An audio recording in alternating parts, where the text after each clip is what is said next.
Welcome. Well, you're at home with Jim and Joy, and you are an important part of our EWTN family. And here we are, and we are delighted to be with you. So send us an email with a question or a comment to jimandjoy@ewtn.com. And today our guest is Dr. Michael Horne. Now, Dr. Horne is a clinical psychologist who has specialized in child therapy. And he's written a wonderfully helpful book.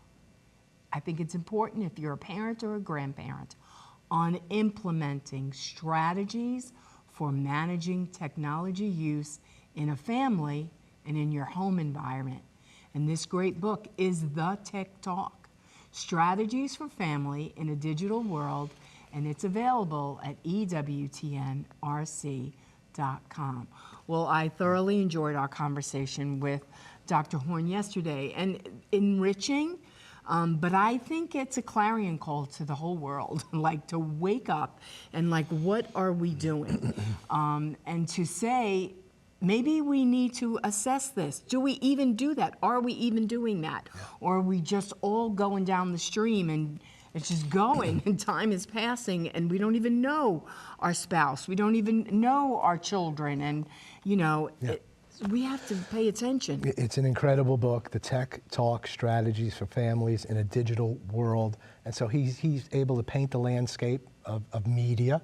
We're a part of the media, the largest. The good part of it. Yeah, the largest religious network in the world. So we're not negative on media or social media, but you know, you got to know where you're going, what you're doing, what you're listening to. And of course, he's a clinical psychologist, so he's saying, you know, what this is like for children, taking it in, and what could happen to them. And then he's a godly Catholic man who's talking about, are we a real family? Are we an engaged family? Do we know what it means, the Catholic teaching on being a human person, being in human relationships, having genuine encounters versus social media encounters? So this is like catechesis. Yes. For us as married couples and for our children, so that they would delight in the Lord and not the things of this world. And they would know for the purpose to which they were born. Amen. And the problem is, and so maybe you're hearing this and you're going, oh, we're fine. Look at it. Yeah. Maybe you need to reset. Yeah. Maybe you need to, you know, just dial it back some and say, how did we get this far? Because you got one opportunity to form and disciple and to raise those children up to be holy men and women of God. Don't miss the opportunity to do that. So we'll be right back. There's plenty more to come. Don't go away.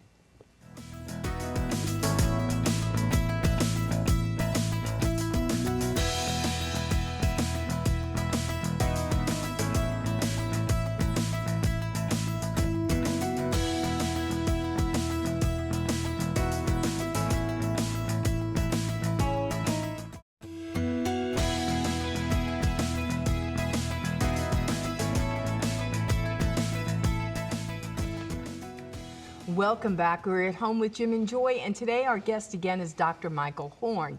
Dr. Horne is a clinical psychologist who has specialized in child therapy, and he has 4 children of his own, and he has written a wonderfully helpful book on implementing strategies for managing technology use in your family and in your home environment. And I think we all need to heed the warning. The title of the book is called The Tech Talk, Strategies for Families in a Digital World, and it's available at ewtnrc.com. And it's like the sex talk. You know, we had 4 kids. We have to have this conversation.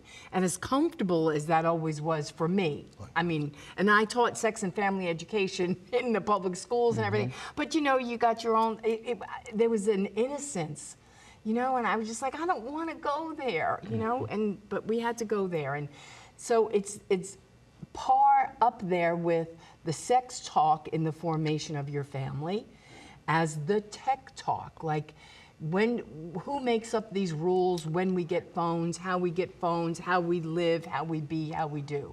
Before we go there, first, tell our family about the book, what they can expect in it, and then we have so many things to cover. Sure. The hope in writing the book was just to raise awareness for parents and for families about not just what the impact technology has on all of us, not just kids, but adults as well. And then more importantly, what do we do about it? Are we having intentional conversations to find out what is the role we want this to play in our families? Like you said earlier, we're not saying all technology is bad. Right. We're not saying that we want to just destroy everything and go happily live in the Victorian era. What we want is balance. We want intentional decisions so that we are the ones choosing what makes sense for our kids and our families uniquely, as opposed to taking a one-size-fits-all approach where we just bring everything in because everybody else is doing the same thing. Yeah. And you know, it's when our children, we got our first computer, I don't know, decades ago, you know. Dial-up. Dial-up, whatever, but it was still getting you online and Sure. you know, visiting places, and stuff was popping up that you never should have seen, didn't even ask for it, and it was coming on. And you know, I just thought to myself, you know, when the first child that was beginning to use it, I said, you know what, this brings them to the entire world. Yep. And maybe it didn't at that time, I don't know, but like, my kid's going everywhere in the world, and I've got streets and alleys in my city, I would never let him go down. Am I just gonna let him be on this thing and going all over the world, really? You know, and so I think it's the same thing with this. It's only increased. Right. Like, where are you going? What are you doing? I don't know these people. I don't know these places. And you discuss this in your book to some degree, because a lot of kids are like, well, you're infringing upon my privacy.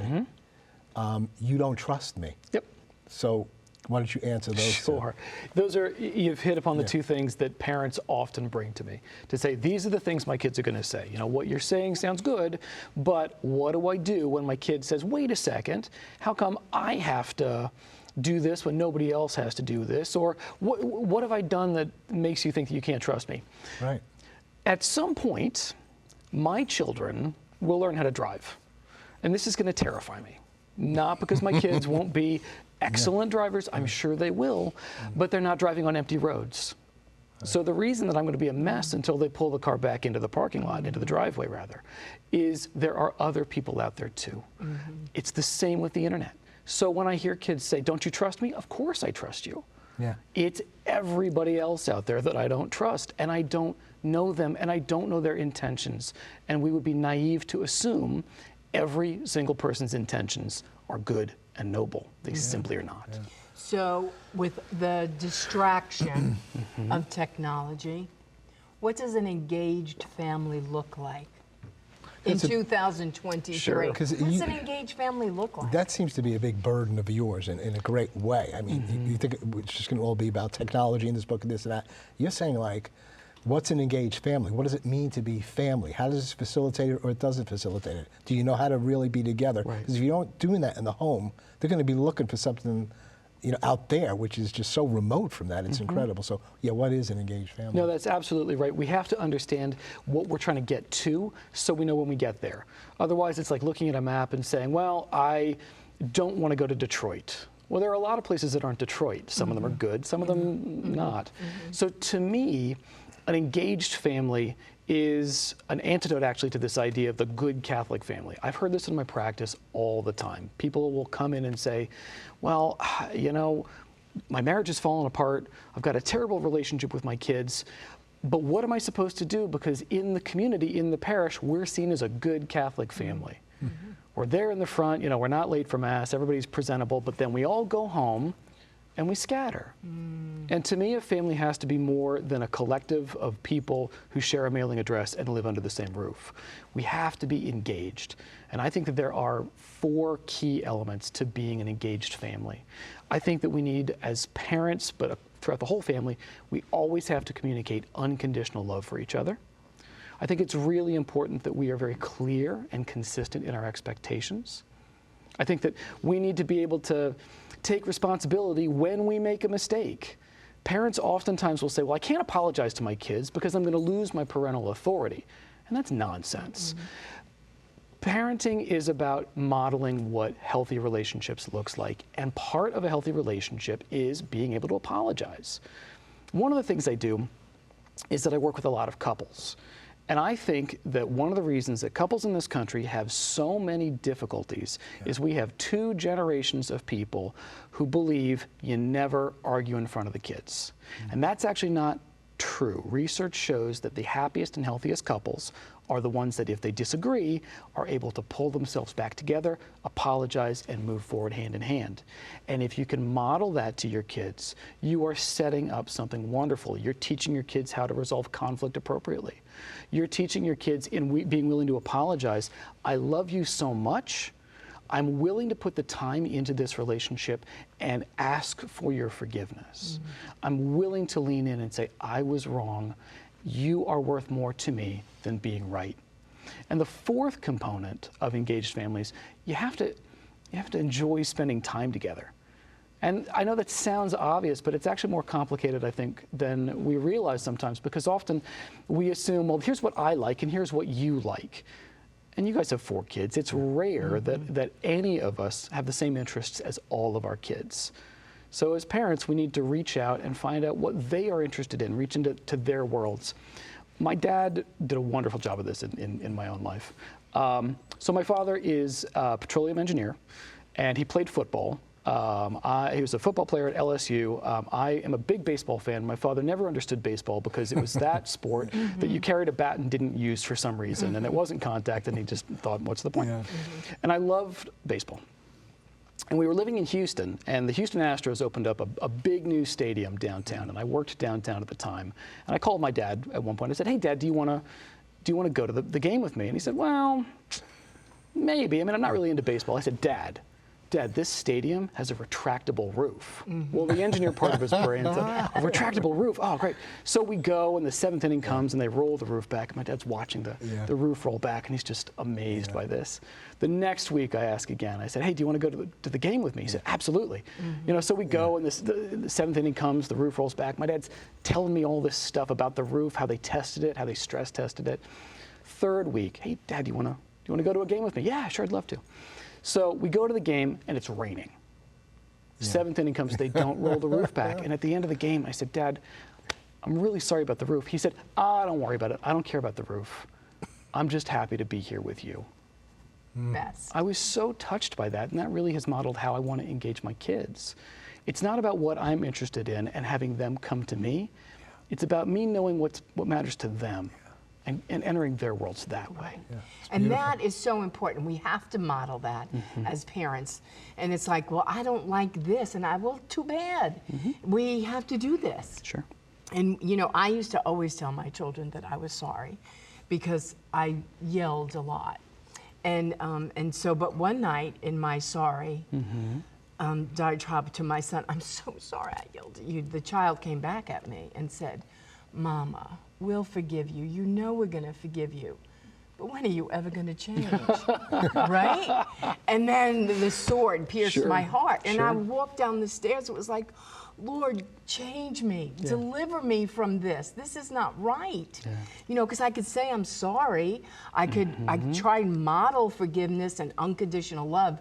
But there's got to be changed behavior too. There really does. And so even with technology, when we see it encroaching in our marital relationship, in our family life, and we see it with our grandchildren and everything, you know, when do we say, I did that wrong?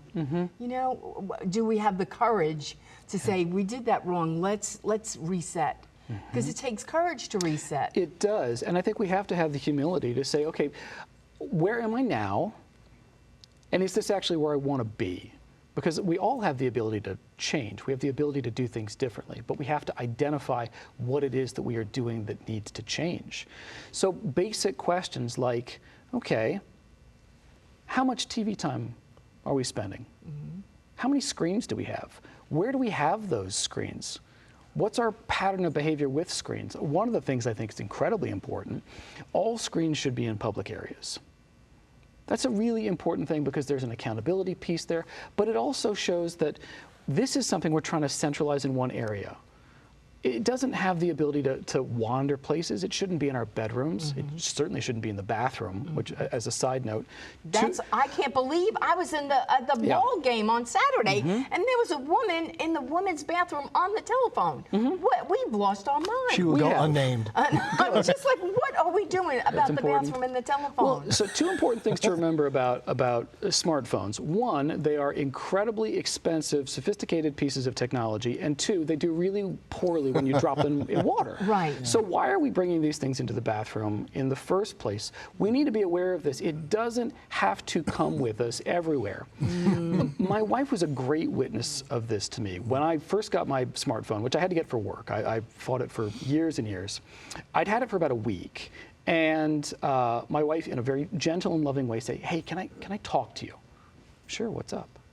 She said, "I'm worried that you're on your phone a lot. I know you've only had it a week, but I want to make sure that we're actually setting the place for this thing now. Does it always need to be in your pocket when you're home?" I said, "That's a great point. It doesn't." So at our house, the phones stay on a table by the front door. If I happen to go past it, I can check to see if somebody's texted me or emailed me or check a score. But it doesn't need to physically be on me all the time. I want to make sure that I can walk away from it so it doesn't have control over me. And the example that sets for the rest of the kids as well, to say, look, this is a tool, but it would be silly if I was walking around with a hammer all the time thinking, well, I might see a nail that I need to do something with. No, you put the tool in the toolbox and you walk away until you need it. Well, I don't bring my phone into my bedroom when I sleep at night. I just don't. We never had a television in our bedroom, and we just didn't. That was not a place for a TV. And we did premarital counseling, and we told everybody to do that. And so there are things that you have to say, okay, that was a good decision, that was a helpful decision, but the phone does have to have a place to live, and it doesn't have to be a body part of mine. Right. And so this is where it lives, and it's okay. And like, I'm in charge of you. I'm not a slave to you, to everything that we do. We have to be in moderation. That's right. And I think it's important to set household rules. The expectation can't be one thing for the kids, but something else for parents. If I have the phone at the dining room table, and I'm saying, well, I'm checking a work email, my kids aren't going to look at that and think that that's more or less significant than them playing a game. All they're going to see is Dad's on his phone at the table. In this moment, the phone is more important than engaging with the family.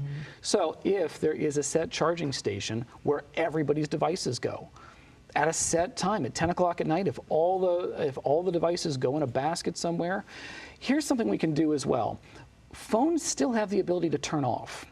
I upgraded my phone about 2 years ago, and they had changed it so I couldn't figure out how to turn it off. So I called the help desk for my particular smartphone. And you would have thought that I had asked how to grow a tail. I said, what do you want to do? I said, I'm trying to figure out how to turn it off. They said, oh, no, you can mute it. I said, that's not what I'm trying to do. I want to physically turn the phone off. And the person I was on the phone with said, hang on, let me go check. But it took about 5 minutes to say, oh, you got to push this and hold that. It's designed to be on all the time. And that's not a good thing for us. We talk about the dangers of isolation, but we don't want to lose sight that it's important to have solitude sometimes. It's important to silence the noise, cut out the static. We don't always need to be on. We can actually focus intentionally on the family and on our relationship with God.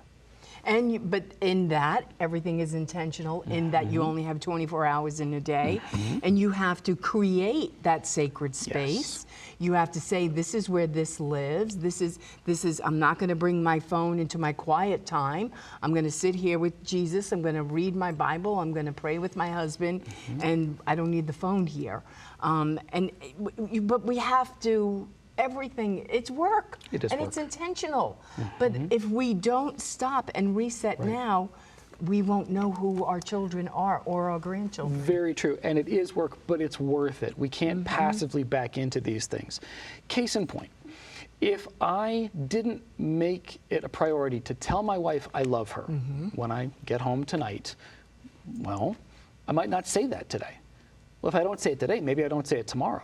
If I don't say it tomorrow, I could go a week without saying I love my wife. If I'm always passively waiting for that opportunity, The things that really matter the most to us are the things that we set as a priority. I'm going to say I love you to my wife. I'm going to get to Mass. I'm going to spend time with my family. We need to make sure that we are doing the same thing in limiting screens and the impact that it has, the bandwidth it eats up in our day. Well said. We're going to hold you over for the final segment. There's so much that you're sharing that's so important for the family. It's the Tech Talk, Strategies for Families in a Digital World, available at EWTNRC.com. We'll be right back. Plenty more to come. Don't go away.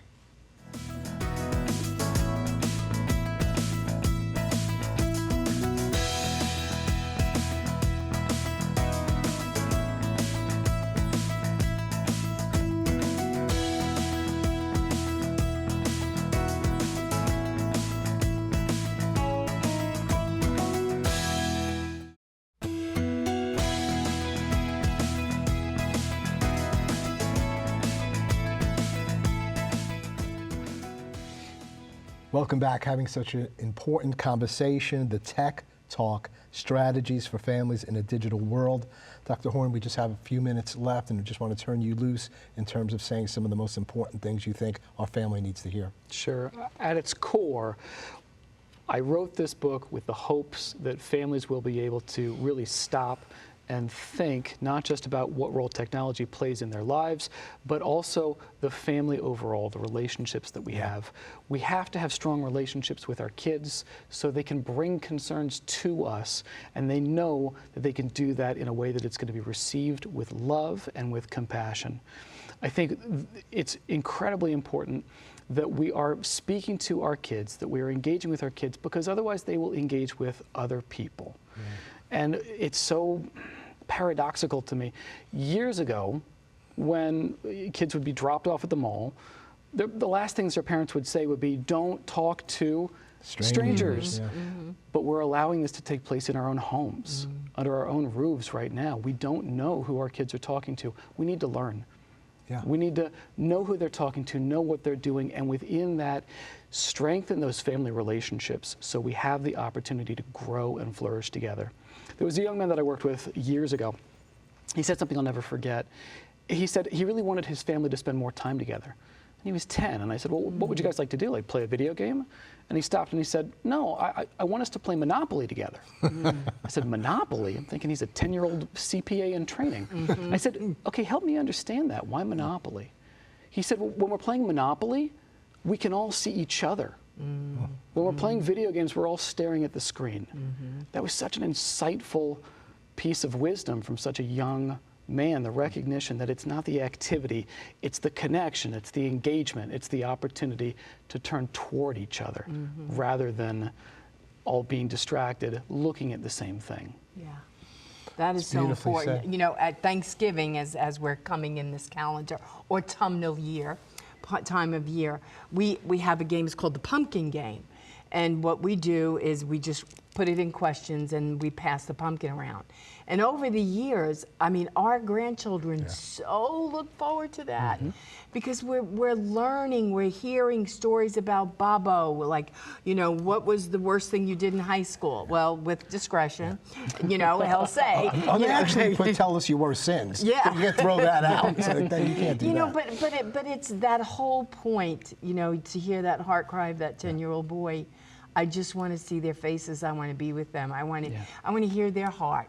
I want to know them, and more than that, I want them to know me. And that's what we have to, and that's what we've lost. And yes, I do believe it's part of the Fatima prophecy that there is a war right now on family. And we as parents and grandparents, we need to wake up.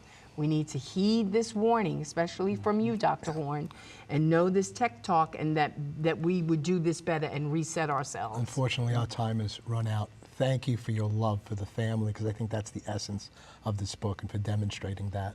It's the Tech Talk. Go to EWTNRC.com and have that talk with your family so that you could be all that the Lord has meant for you to be, and that your children would be defended and protected. Keep it on EWTN. Bye now.